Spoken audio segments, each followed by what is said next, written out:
E trisht, Sali Berisha ndan lajmin e dhimbshëm për humbjen e madhe.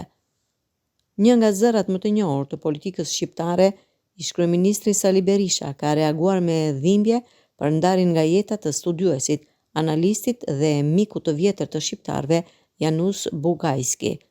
Në një mesazh të gjatë ngushëllimi, Berisha e përshkron ndarjen e Bugajskit si një humbje të madhe jo vetëm për komunitetin akademik ndërkombëtar, por edhe për kombin shqiptar, të cilin ai e kishte mbrojtur me pasion dhe bindje të thellë për dekada me radhë.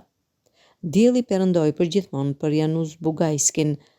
Miq, shqiptarët humbën një mik, një avokat të shquar, Janus Bugajski, gazetari, analisti, politologu, akademiku dhe strategjisti i mirënjohur, por edhe antikomunisti i vendosur polako-amerikan mbylli syt përgjithmonë, shkruan Berisha.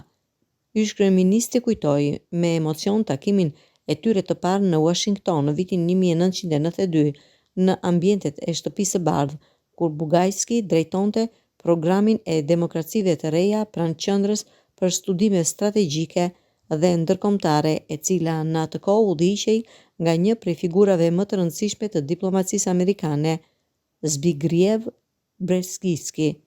I ftuar nga kjo qendër, unë paraqita zhvillimet në Shqipëri.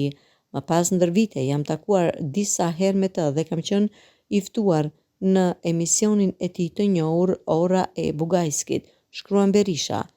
Në mesazhin e atij ai e përshkruan Bugajskin si një njohës të thellë të çështjes shqiptare, një mik të rrallë dhe një avokat të së vërtetës të kombit ton në arenën ndërkombëtare për më shumë se 30 vjet.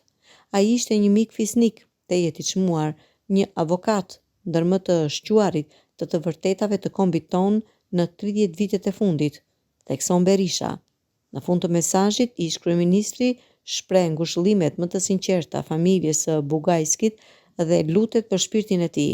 Në këtë rast të trisht, i shpreh familjes së tij të nderuar ngushëllimet më të ndjera dhe i lutem Zotit që shpirti i mirë i mikut ton të paharruar, Janus Bugajskit, të gjej paqen e merituar.